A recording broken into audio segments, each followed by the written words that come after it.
Boa tarde a todos. Eu sou Ana Gabriela, da Associação Brasileira de Cimento Portland, e nós estamos aqui para apresentar a palestra de hoje, através do movimento Todos pela Construção, que é uma iniciativa da ABCP, do SNIC, da Etos Soluções, da Construliga e do SEBRAE, né? Nós estamos hoje agora com o nosso palestrante para falar sobre a indústria do cimento no combate às mudanças climáticas, o Roadmap Tecnológico do Cimento.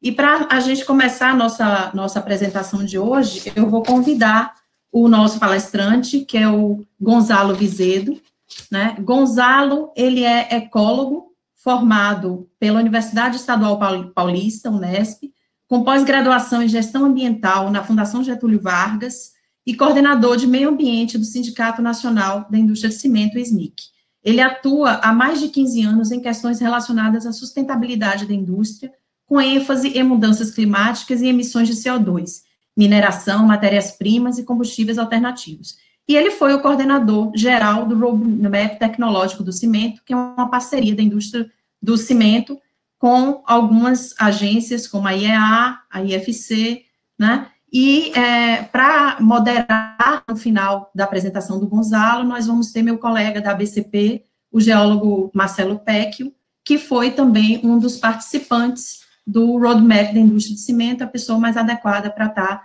moderando aí os questionamentos no final da apresentação do Gonzalo. Então, eu queria convidar o Gonzalo para fazer sua apresentação. Olá, bom dia, boa tarde a todos. Obrigado, Gabriela, pela introdução, obrigado à equipe de coordenação dessa iniciativa pelo convite. É sempre uma satisfação poder fazer esse intercâmbio de aprendizagens, de conhecimentos, ainda mais nesse tempo de quarentena, nesse tempo de isolamento social. Então, essa troca de experiência é sempre muito bem-vinda. Como a Gabriela já introduziu, vou discorrer hoje, vou separar minha apresentação em duas partes. Uma de âmbito mais geral, relacionada à questão climática e como a indústria do cimento se insere nesse contexto.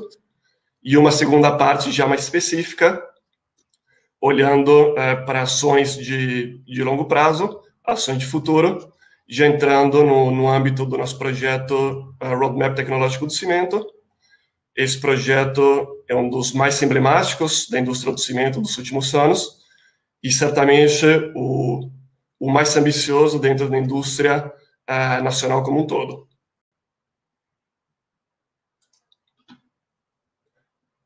Bom, antes de mais nada, é preciso contextualizar a importância das mudanças climáticas para a indústria do cimento.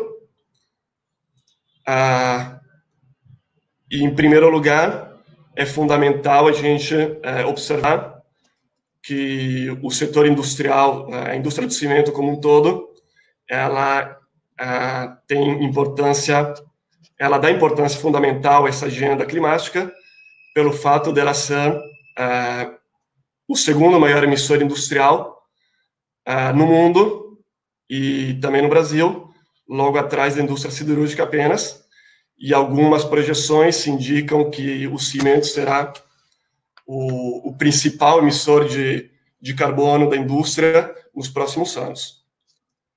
Então, numa escala global, o setor contribui com cerca de 7% das emissões totais produzidas pelo homem, e no Brasil, em função de algumas ações que a indústria vem implementando ao longo dos anos, essa participação é cerca de 1/3 da média mundial. Aqui a gente vê o gráfico de emissões do Inventário Nacional de Gases de Efeito Estufa do Brasil, no que, na sua última edição, em 2015, a produção de cimento participava com uma emissão de cerca de 2,6% da emissão total brasileira. Isso é um número, claro, que ele vem ganhando proporção, porque se a gente observar no período 2003, 2005, a gente teve um pico de emissão oriunda das queimadas florestais. À medida que o governo, nos últimos anos, tem acentuado o combate ao desmatamento, essa emissão a participação das emissões florestais, das queimadas florestais, diminuiu e, por consequência, os outros setores ganharam maior representatividade.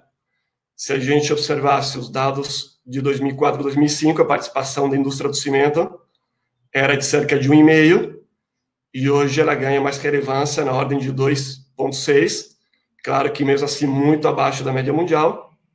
Se a gente conseguisse extrapolar essa participação para dados atuais, onde a produção de cimento sofreu um impacto muito significativo em função da crise, a gente teria uma participação da emissão de cimento ainda menor. A estimativa se aponta na faixa de 2% a 1,5%. Isso, claro, sem entrar no contexto atual da crise do coronavírus, que é tudo muito novo para a gente. O mundo tem observado uma queda natural da redução das emissões, e novos cenários, novas projeções entrarão em vigor a partir de agora.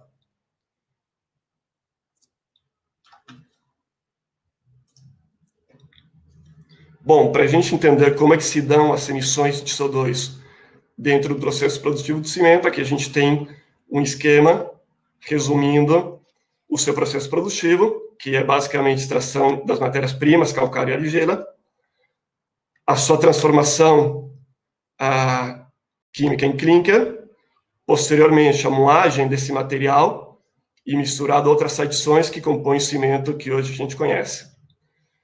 E 90% das emissões de CO2 do setor acontecem justamente no processo de clinkerização da matéria-prima, seja na transformação química do calcário, correspondendo a 50% das nossas emissões, seja com a queima de combustíveis no forno que propiciam essa transformação química. Esses dois elementos compõem 90% da emissão, os outros 10% estão separados entre transporte e consumo elétrico, mas a gente sabe que no Brasil, em função de possuir um parque, uma matriz elétrica limpa e renovável, as emissões oriundas do consumo elétrico concentram-se na faixa de 1% da nossa emissão total.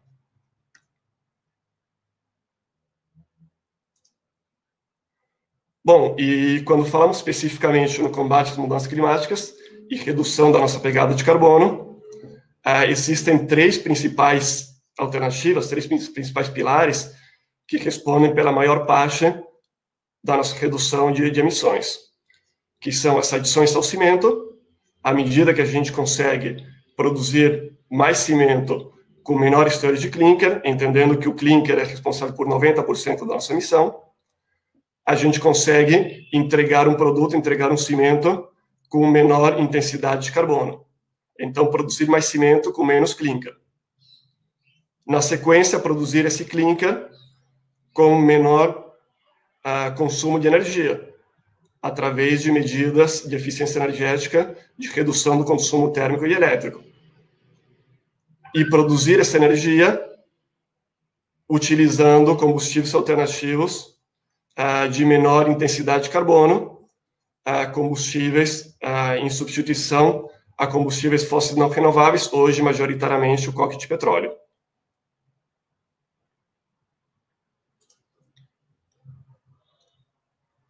Bom, e hoje o setor, poderíamos dizer assim, que o setor de cimento ocupa uma posição de vanguarda no combate às mudanças climáticas e na agenda de redução de gases de efeito estufa, principalmente pelo fato dele possuir o maior banco de dados de emissões de gases de efeito estufa de um setor industrial no mundo. É um banco de dados abastecido por 32 companhias de cimento que operam ao redor do mundo e 9 associações de indústria. Como eu já falei, ele compõe o maior banco de dados de emissões no mundo, congregando cerca de 1.000 unidades industriais e altíssima representatividade, com cerca de 2/3 da produção mundial de cimento mapeadas, sem contar a China. A gente sabe que a China tem um histórico de dificuldade de acesso à informação, eles participam ainda muito incipientemente desse banco de dados, então, Se a gente incluísse a China, a representatividade seria de 1/3 da produção mundial, sem a China, 2/3, e no Brasil, esses números representam cerca de 75% da participação da produção nacional. Isso, claro, é um tema extremamente relevante. A gente sabe que quem não mede não gerencia. Então, o ponto de partida para a gente avaliar o quanto que a gente fez e o quanto que a gente pode continuar avançando nessa agenda é, primeiramente, saber onde estamos. Onde estamos, como é que a gente se situa nesse cenário de emissão de carbono.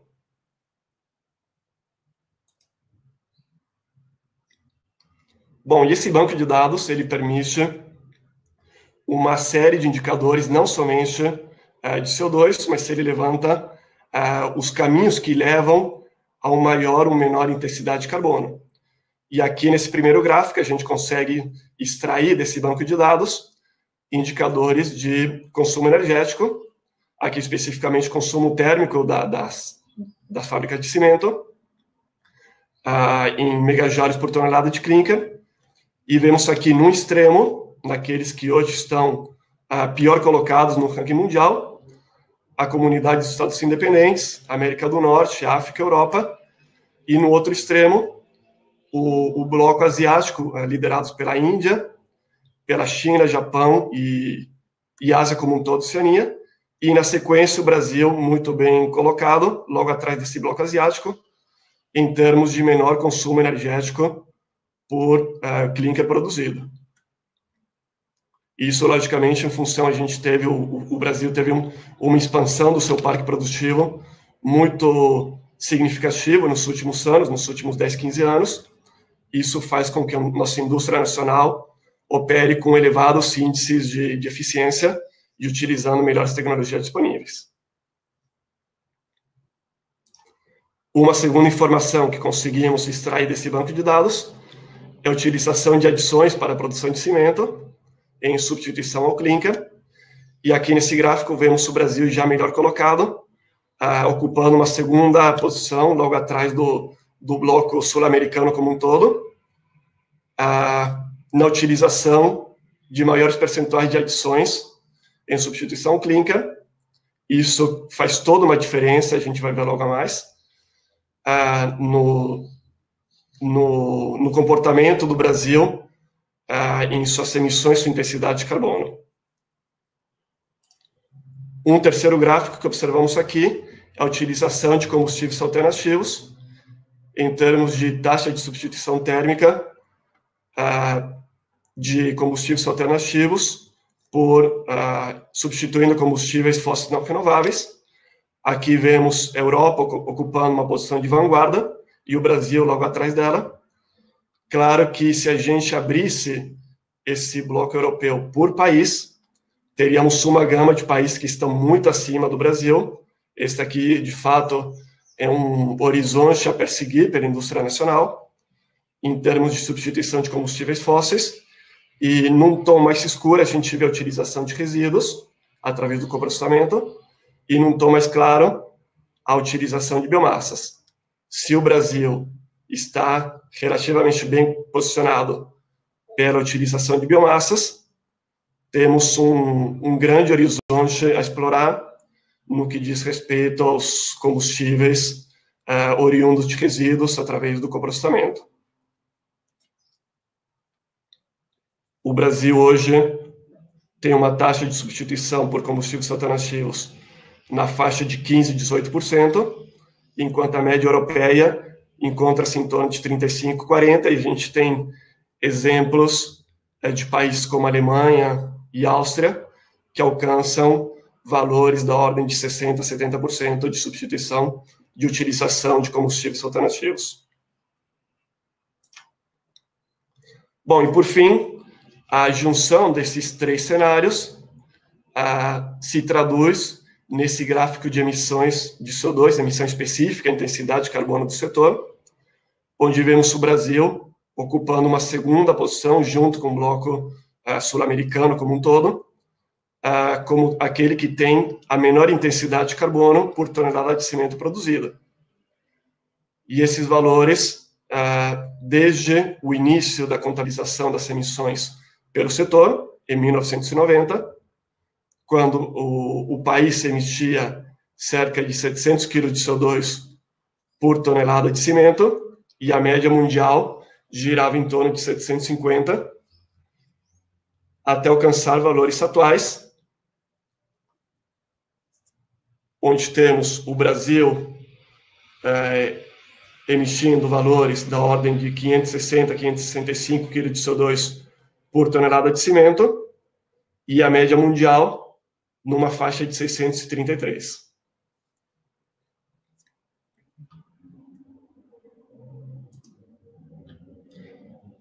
Bom, esse cenário, logicamente, aqui também, somando-se esse cenário, um estudo elaborado pela Agência Internacional de Energia, que analisou o potencial de redução de CO2 dos principais países produtores de cimento, identificou o Brasil como aquele que teria o menor potencial de redução de emissão, justamente em virtude desse grau de excelência já alcançado pelo setor.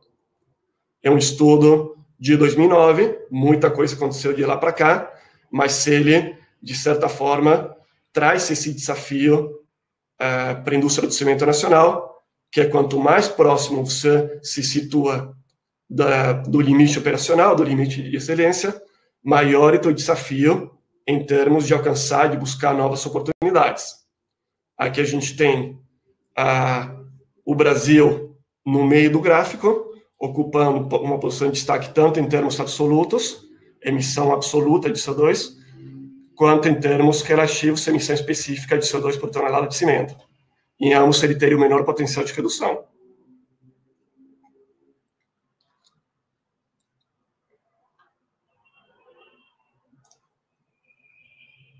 Isso, claro que, ao mesmo tempo que é um reconhecimento para a indústria nacional, pelos esforços que ela tem realizado nas últimas décadas, ela cria um grande desafio também, já que, entendendo que o Brasil é um país em desenvolvimento, com um importante programa de infraestrutura e habitacional também, claro, a ser construído, entendendo que o cimento é a base para a construção dessa infraestrutura. Quando a gente fala de cimento, nos referimos a moradias, hospitais, hoje tão necessários, né?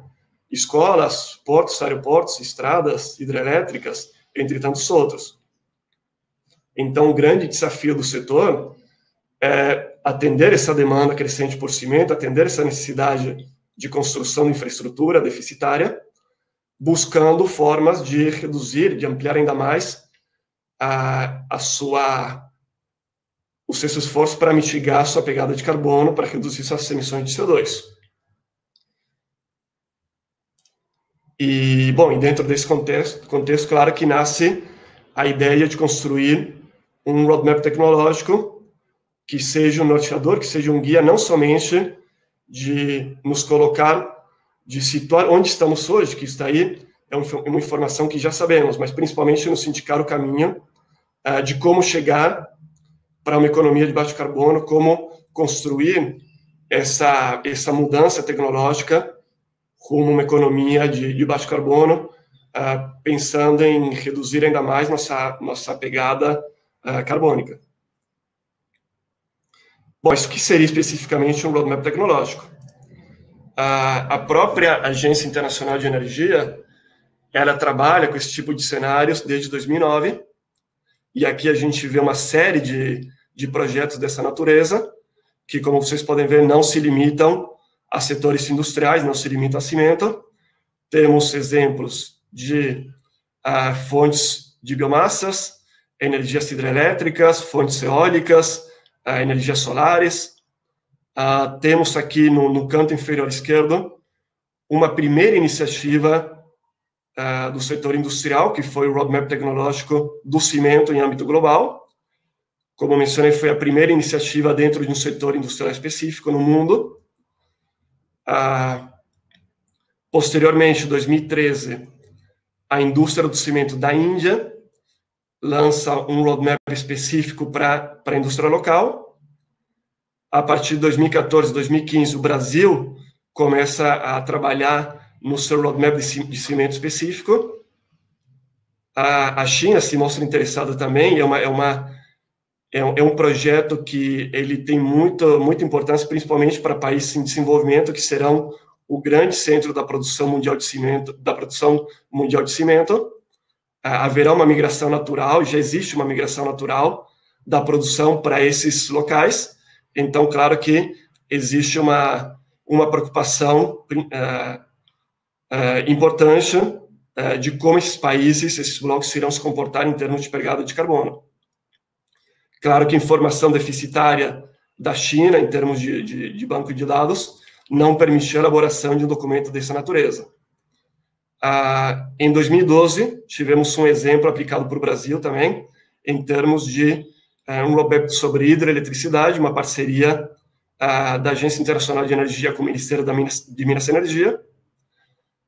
E em 2018, uma atualização daquele primeiro roadmap global de cimento de 2009. E em 2019, não está marcado aqui, o lançamento do nosso roadmap Brasil. Bom, muito resumidamente, um roadmap é um estudo prospectivo das alternativas, das tecnologias de um setor para a redução das suas emissões de CO2, tendo como um horizonte médio e longo prazo, olhando para 2050, 2030, 2050, e de forma mais objetiva, ele identifica as ações prioritárias da indústria, do governo, das instituições de fomento, da sociedade civil como um todo, de todos os stakeholders envolvidos, capazes de acelerar essa transição rumo a uma economia de baixo carbono. Aqui nesse gráfico a gente vê um recorte do resultado daquele primeiro roadmap global, que ele traça uma evolução das emissões de CO2 da indústria do cimento no mundo, partindo de 2010, onde o mundo emitia cerca de 1,9, quase, 1,88 gigatoneladas de CO2, e numa linha de referência, numa linha de base, alcançaria em 2050 uma emissão total de 2,34, se nada fosse feito, e a partir de 4 principais medidas recomendadas no estudo, ela conseguiria chegar num cenário de baixo carbono, alcançando cerca de 1,55 gigatoneladas, tendo como referência alternativas de eficiência energética, combustíveis alternativos, adições e substitutos de clinker, e aqui entra um quarto componente, que é a captura de carbono.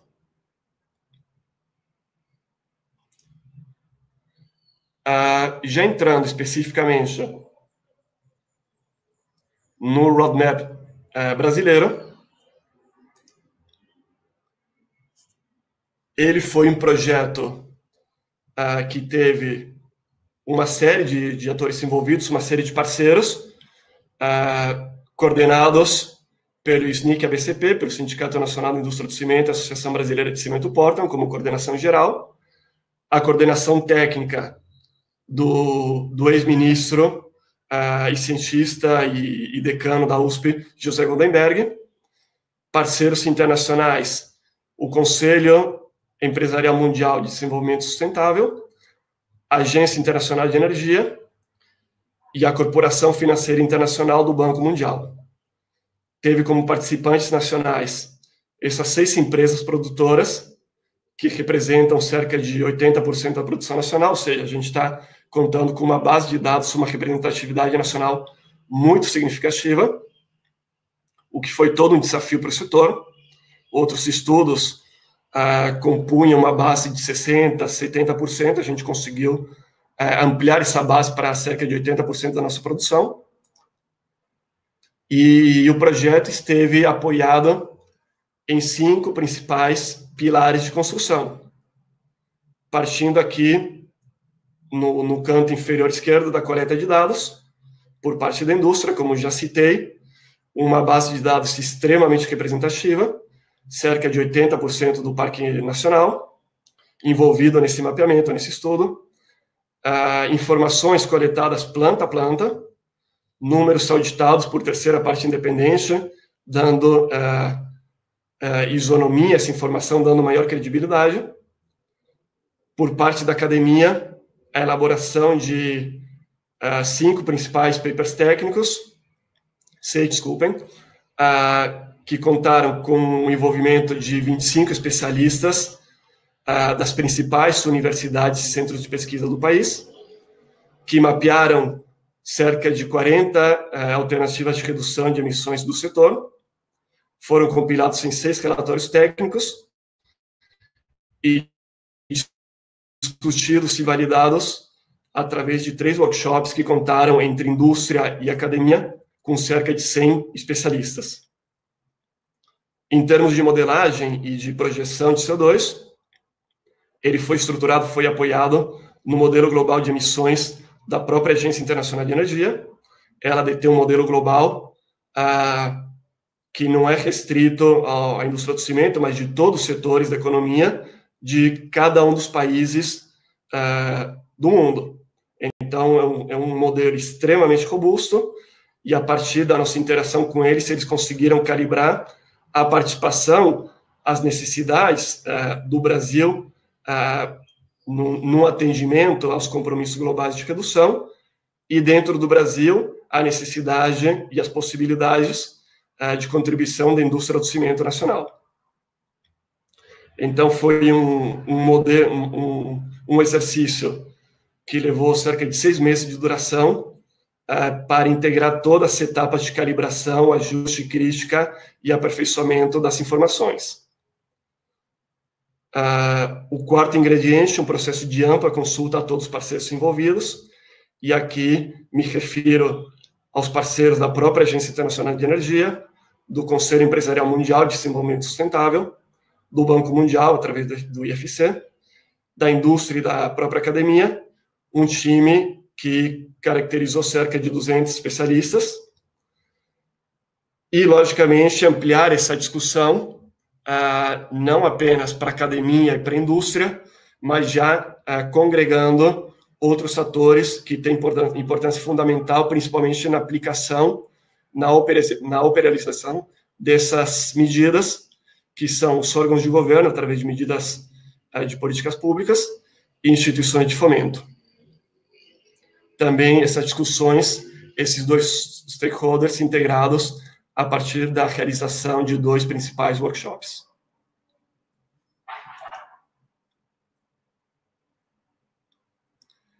Entre os principais resultados do projeto, temos aqui o cenário de adições e substitutos de clinker, onde saímos de um cenário base em 2014 de 32% de utilização de adições a 68% de fator clinker, alcançando um potencial de 41% em 2030 e de 48% em 2050. São números extremamente ambiciosos.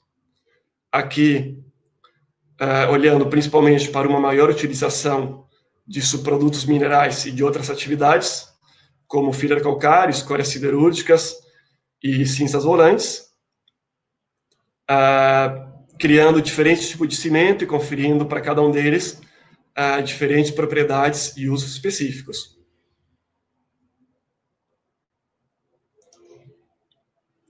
Em termos de combustíveis alternativos, hoje o Brasil, como citei, utiliza cerca de 15% de combustíveis alternativos, sejam resíduos ou biomassas, e o projeto indicou um potencial de alcançar cerca de 35% em 2030 e 55% em 2050. Desses valores, existe um potencial majoritário que a indústria e a academia identificam relacionado ao coprocessamento de resíduos. Se hoje eles compõem 8% desses 15%, o projeto indica um potencial de alcançar 44% desses 55% até 2050. E aí, olhando principalmente para resíduos sólidos urbanos, que é um tema incipiente no Brasil, e resíduos industriais não perigosos. Em termos de biomassa, sair de valores próximos a 7% atuais e alcançando patamares da ordem de 11% em 2050, tendo aí como carro-chefe resíduos agrícolas, como palha de arroz, casca de babaçu, caroço de açaí, etc. Em termos de eficiência energética do setor, o projeto identificou que o país já tem hoje um parque industrial relativamente moderno e eficiente, como mencionei anteriormente, com cerca de 35% da nossa capacidade instalada, que entrou em operação nos últimos 10, 15 anos. Então, a partir desse gráfico, pode observar que haveria um achatamento da curva, né, nesse sentido, somente a partir de 2040, a partir de 2030, 2040, 2050, quando a gente teria uma substituição das fábricas que serão obsoletas até lá por novas unidades utilizando tecnologias, as melhores tecnologias disponíveis à época. Bom, e por fim, entendendo que em determinado momento haverá uma saturação técnica e uma consolidação técnica das outras 3 medidas, que são adições, que são combustíveis alternativos, que são medidas de eficiência energética. A gente sabe que existe um limite de utilização de adições no cimento, em substituição clínica. Existe um limite de consumo térmico, de eficiência térmica, para a qual a gente pode avançar. A partir dali, teremos que buscar outras soluções. O setor pode até operar com 100% de combustíveis alternativos, mas a partir de um momento teremos que buscar outras medidas, outras soluções, porque somente com aquelas 3 a conta não fecha. Existe um desafio para se adequar às ambições climáticas globais de redução de aquecimento global, e para isso o setor precisa procurar outras tecnologias além daquelas 3 que hoje fazem parte do cotidiano do setor. E nesse sentido entram as tecnologias inovadoras, e hoje aquelas que se mostram mais proeminentes são alternativas de captura e uso ou sequestro de carbono, ou sequestro e captura de carbono, estocagem, perdão, que seriam aplicáveis somente a partir de 2040 no cenário nacional. O projeto indica um potencial de captura da ordem de 1,7 milhões de toneladas de CO2 em 2040 e 3,3 em 2050. Claro que para elas se tornarem viáveis em 2040, a gente precisa começar a trabalhar desde já em pesquisa e desenvolvimento. São tecnologias, são ações que não acontecem da noite para o dia. Então, é fundamental o setor começar, e ele já está se estruturando nesse sentido para buscar soluções além daquelas 3 tradicionais que o setor já implementa.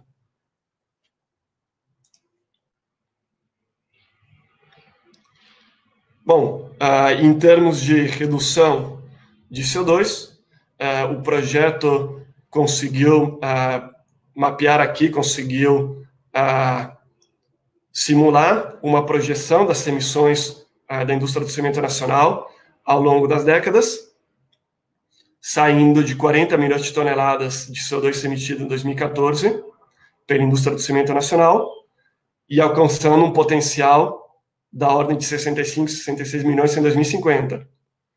Aqui a gente vê o impacto da crise econômica que o setor atravessou, que o país atravessou, mas principalmente foi muito impactante para a indústria do cimento. Então, a gente vê essa redução das emissões, principalmente, naturalmente, ocasionadas pela redução da produção até 2020, e a partir dali era esperada uma retomada. Essa retomada, claro, foi enormemente impactada pela crise do coronavírus. Então, o cenário agora é completamente incerto para a indústria e para a economia como um todo, mas o projeto sinalizou sair de 40 milhões e alcançando numa curva, se nada fosse feito, mantendo as condições atuais, o setor alcançaria uma emissão de cerca de 66 milhões em 2050. aplicando as diferentes alternativas de redução que a indústria identificou no estudo, no projeto, a gente teria um potencial de redução de 66 milhões para 44 milhões. Num cenário, o cenário de referência de 66 milhões, a IEA, a Agência Internacional de Energia, chama de cenário 6 graus, que é o cenário mais catastrófico em termos de aquecimento global, e o cenário de maior ambição seria o cenário de 2 graus centígrados, de aquecimento até 2 graus centígrados, onde a indústria nacional conseguiria reduzir cerca de 33% dessa emissão absoluta, saindo de 66 para 44 milhões, e aqui como cada um dos principais pilares se comporta, como ele consegue interferir nessa curva de emissão ao longo das décadas. Vemos aqui uma principal contribuição das adições e substitutos de clinker, que representariam cerca de 70%, 69% do potencial de redução do setor ao longo de todo o período das emissões acumuladas do setor. Num segundo patamar, os combustíveis alternativos, com 13% do potencial. E num terceiro patamar, medidas de eficiência energética e medidas de captura de carbono, com cerca de 9% de potencial de redução cada uma.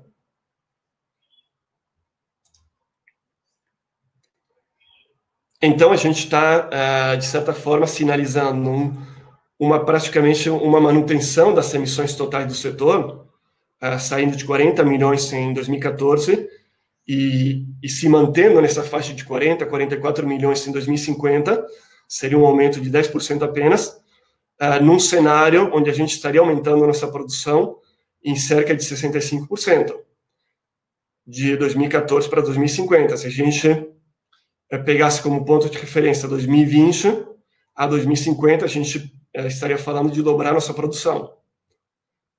E isso, claro, se dá por consequência da redução da nossa intensidade de carbono, da nossa evolução, não em termos de redução de produção, mas sim em termos de aumento da nossa eficiência do nosso sistema. Saindo de uma emissão específica, em termos de CO2 por tonelada de cimento produzida, de 564 kg de CO2, aquele número que eu mostrei para vocês no início da apresentação, e alcançando valores da ordem de 375 kg de CO2 por tonelada de cimento produzida em 2050.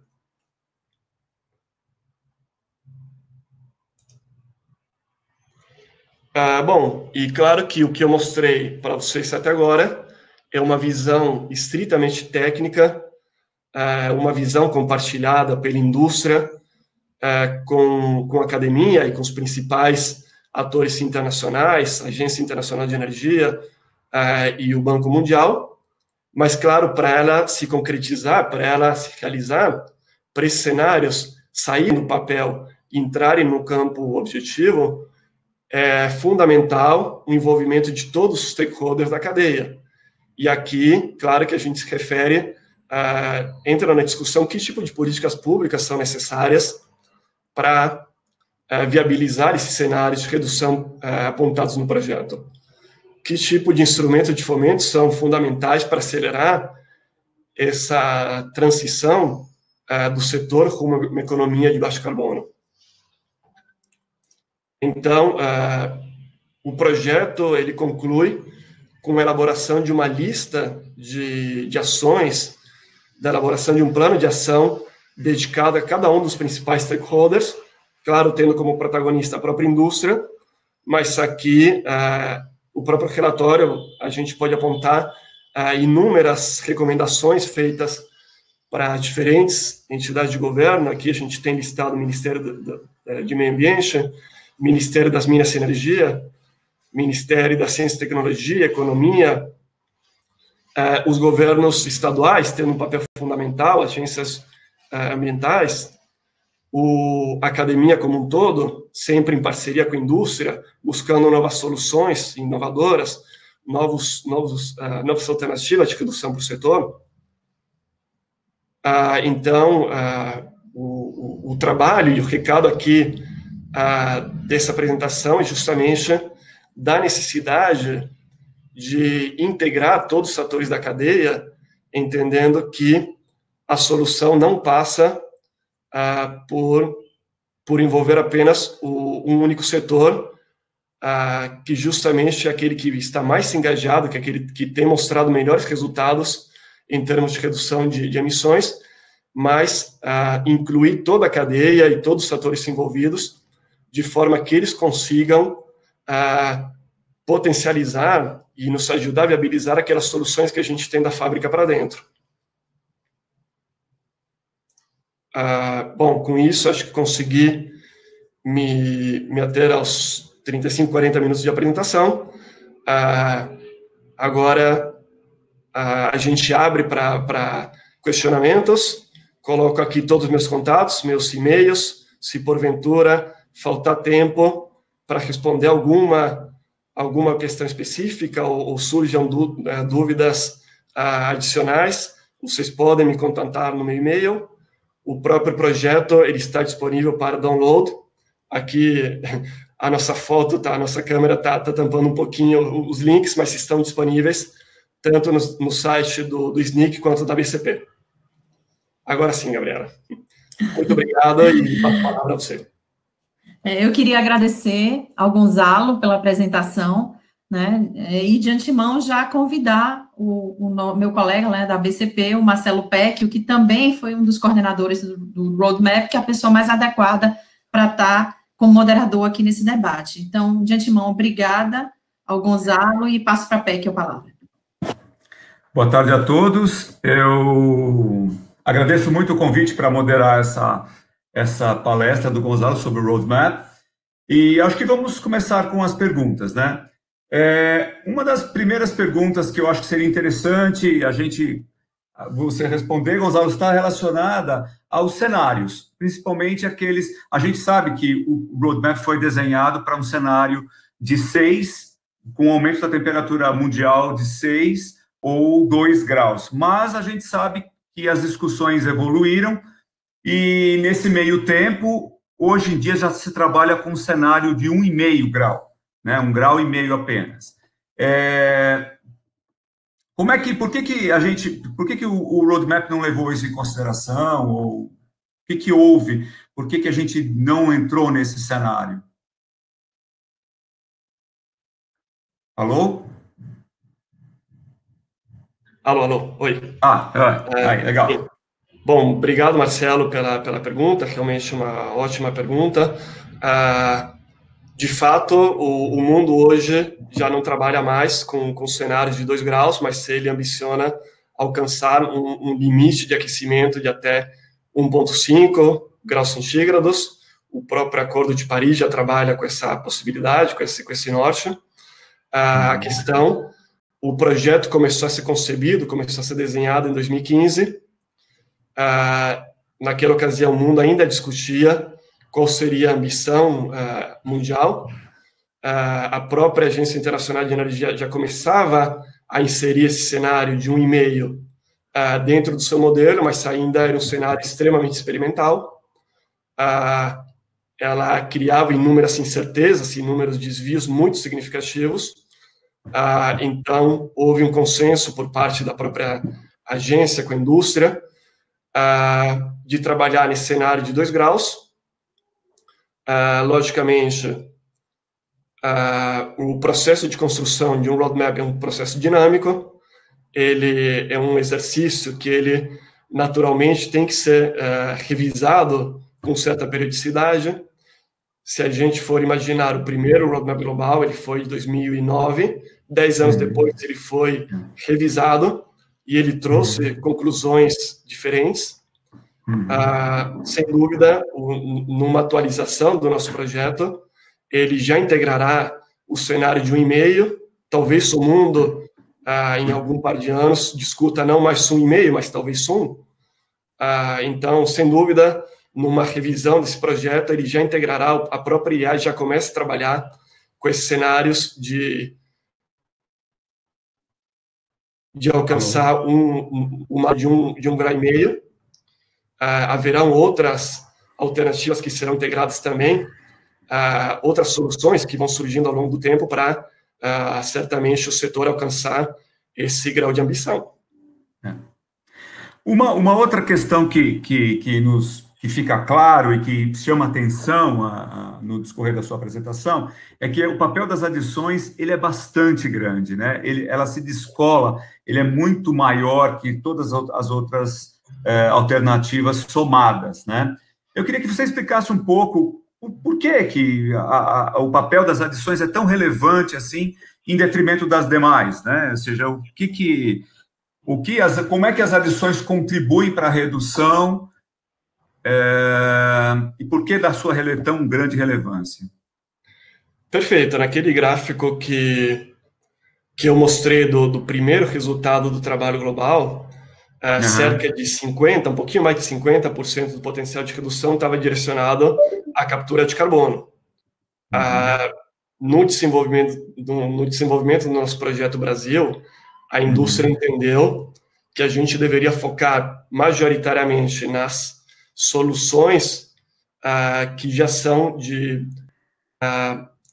em operação pelo setor e não tanto em soluções disruptivas que a gente não sabe como irão se comportar daqui a 20, 30 anos. Então, de certa forma, a gente olhou para um documento, um projeto mais prático e não tão teórico. Nesse sentido, as adições ganham importância fundamental. Se você conseguir, eu vou tentar voltar para um dos primeiros slides que eu mostrei sobre como se dão as emissões de CO2 dentro do setor, fica muito claro que enquanto medidas de eficiência energética ou medidas de troca de combustíveis atuam sobre 40% da nossa emissão, ou seja, 40% da nossa emissão é oriunda da queima de combustíveis. E os outros 50% são oriundos esse gráfico aqui. 50% da nossa emissão é oriundo da transformação química da matéria-prima e 40% da queima de combustíveis para propiciar essa transformação química. Então, quando a gente trabalha em medidas de eficiência energética ou até de troca de combustíveis alternativos, a gente está, por exemplo, uma redução de 10% da eficiência energética são 10% sobre aqueles 40% dos combustíveis. Por consequência, são 4% da emissão total. Da mesma forma, os combustíveis alternativos. Se a gente olhar para 50% de substituição de combustíveis fósseis por combustíveis alternativos, isso é sobre a participação da emissão dos combustíveis, sobre esses 40%. Os outros 50% eles permanecem intocados. Já substituir o clinker, reduzir os teores de clinker, aumentando a participação das adições, implicam sobre todo o conjunto, todo esse universo de 90%. Os 50% da matéria-prima, mais os 40% dos combustíveis. Se você não produz clinker, você não emite nem a parcela oriunda da matéria-prima, e claro que você não consome energia suficiente para essa transformação. Então, o potencial é muito maior. É tão grande quanto a captura de carbono. Não produzir clinker é tão emblemático como capturar a emissão de todo o teu processo. Por isso, ele ganha a importância fundamental no nosso cenário. Entendo. E pensando no amanhã, né? Ou seja, quais as ações da indústria estão sendo implementadas para viabilizar essas reduções? E uma questão importante que vem das redes sociais aí é com relação ao mercado de carbono. Como é que isso... eu sei que o roadmap não abordou exatamente o mercado de carbono, mas isso é um futuro, né? Como é que estão essas ações e o mercado de carbono, Gonzalo? Sim, bom, o projeto, embora ele trace cenários de curto, médio e longo prazo, e, logicamente, sem abandonar todo o investimento em estudos e pesquisa e desenvolvimento de tecnologias de médio e longo prazo. Ele, naturalmente, ele se concentra naquelas medidas de curto prazo, numa análise de custo-benefício. Então, dentro do nosso cenário, do nosso potencial de redução, quando a gente aponta um potencial de redução de cerca de 70% atribuído às adições, é claro que o setor olhou, num primeiro momento, para esse cenário, para esse potencial.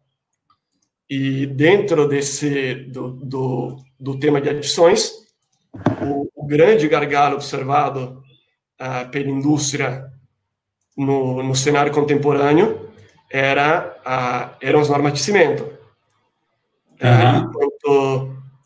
Enquanto outros países, o bloco europeu, tendo como referência, utilizava normas de cimento muito mais atuais, a gente trabalhava com normas da década de 90, que permitiam adições, valores de adição, teores de adição muito mais limitados.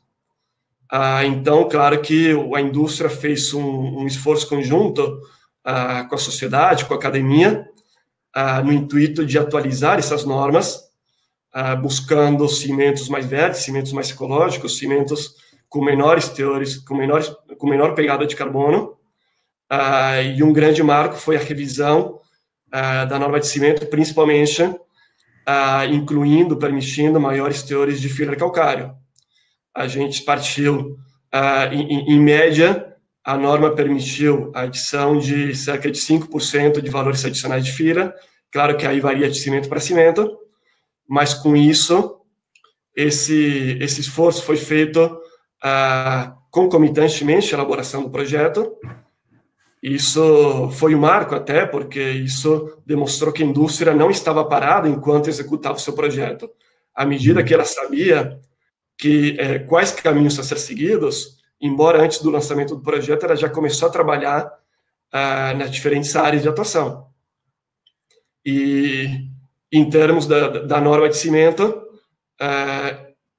os primeiros dados ainda estão para sair, né? Qual foi o impacto dessa revisão normativa nos nossos cimentos e na nossa emissão do setor, mas uma estimativa, se os valores, os limites permitidos pela norma forem aplicados na sua integralidade, a gente identifica um potencial de redução de cerca por cento das nossas emissões já imediatamente.